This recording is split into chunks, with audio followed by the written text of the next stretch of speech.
Bhishma school of Indic studies के सभी गुरुजनों को मेरा सादर नमन। मैं मास्टर इन कौटिल्य अर्थशास्त्र का 2 वर्ष का कोर्स कर रहा हूँ। सेकेंड सेमिस्टर, मेरा PRN नंबर है 23110770। संतोष शंकर अंबावले मेरा नाम। आज मैं पेपर 7 के उसका विषय है एडमिनिस्ट्रेशन सिस्टम। उसमें मैंने मेरा ओरल का विषय चुना है सिताध्यक्ष। कौटिल्य के समय सिताध्यक्ष मतलब कृषि विभाग का अध्यक्ष, जिसे कृषि शास्त्र, शुल्ब शास्त्र मतलब पैमाइश और वृक्ष विज्ञान की पूरी जानकारी हासिल रखता, अथवा इन सभी विद्याओं के विशेषज्ञ को अपना सहायक बनाकर यथा समय अन्न, फूल, फल, शाक, कंद, मूल, सन, जूट और कपास आदि के बीजों का संग्रह करता था। उन संग्रह किए हुए बीजों को वह कृतदासों, नौकरों, सपरिश्रम सजायाफ्ता कैदियों के द्वारा ऐसी भूमि में बुआता जो कई बार जोती गई होती थी। खेत जोतने बोने के साधन, हल, बैल आदि से उनका कोई स्थायी संबंध नहीं रखा जाता था। यदि इन कारीगरों तथा बढ़ई आदि कर्मचारियों से खेती आदि संबंध में आदि में कोई नुकसान हो तो उसकी हानि उन्हीं से पूरी करने का प्रावधान था। वर्षा जल को मापने के लिए बनाए हुए एक हाथ मुंह वाले कुंड में यदि 16 द्रोण पानी भर जाता था तो समझा जाता कि रेतीली जमीन फसल बोने के योग्य हो गई थी। इसी प्रकार जल बरसने वाले प्रदेशों के लिए 24 द्रोण पानी, दक्षिणी प्रदेशों के लिए 13.5 द्रोण पानी, मालव प्रदेश के लिए 23 द्रोण पानी, पश्चिमी प्रदेशों के लिए अधिक से अधिक और हिमालयी प्रदेशियों तथा नहरी प्रांतों के लिए समय समय का पानी फसल बोने के लिए उचित था। वर्षा के अनुपात से यदि एक हिस्सा श्रावण कार्तिक में और 2 हिस्सा भाद्रपद अश्विन में पानी बरसता था तो वर्ष फसल के लिए लाभदायी समझा जाता था। अच्छे वर्ष के आसार इन बातों पर निर्भर थे।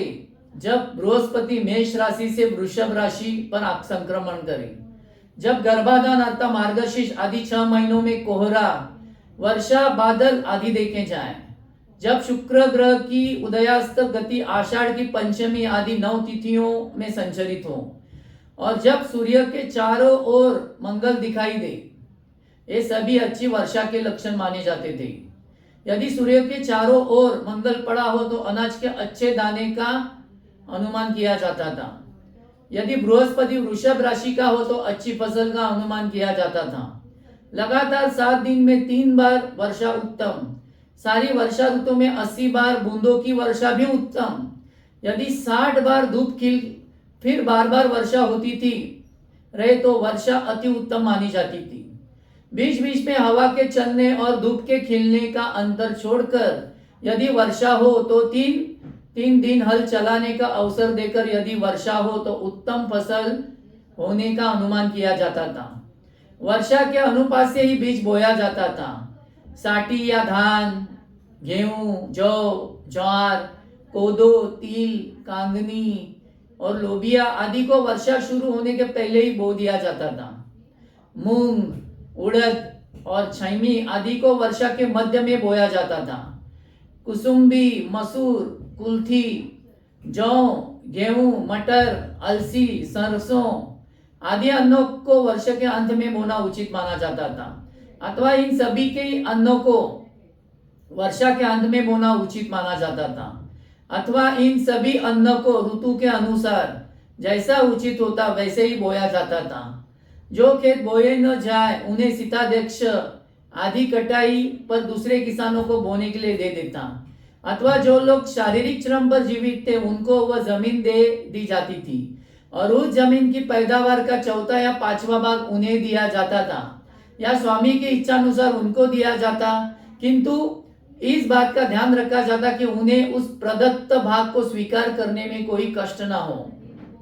अपने धन और बाहुबल से बनाए गए तालाबों से यदि सिंचाई की जाती थी तो उस उपज का 5वां हिस्सा राजा को देना पड़ता था। अपने कंधों पर जल लाकर यदि वह खेतों की सिंचाई करता तो उसे 4था हिस्सा राजा को देना पड़ता था।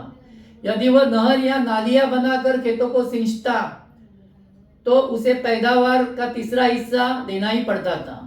अपने धन और श्रम से यदि झील और कुओं पर रहट लगाकर खेत की सिंचाई की जाती तो जाति की तो पैदावार का 4था भाग राजा को देने का प्रावधान था।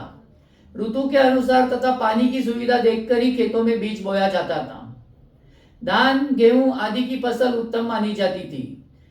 कुंदली आदि की फसल मध्यम कोटि और ईख की फसल अच्छी मानी जाती थी, क्योंकि इसके बोने में बड़ा श्रम करना पड़ता था और अनेक बाधाओं से उनकी रक्षा करनी पड़ती थी। नदी के कछावों किनारों की जमीन का पेठा, कद्दू, ककड़ी तथा तरबूज आदि बोने के लिए उपयुक्त था। पीपल और ईख आदि बोने के लिए वह जमीन उपयुक्त मानी जाती थी। इस तरह से सीतादक्ष सभी किसानों और जमीनों और किस किस धान्य और उपधान्य का वो मतलब पैदा करे खेतों में, वो देखा जाता था। इस तरह से सीतादक्ष पर वो पूरी जिम्मेदारी होती थी, वो सब देखभाल करता था। धन्यवाद।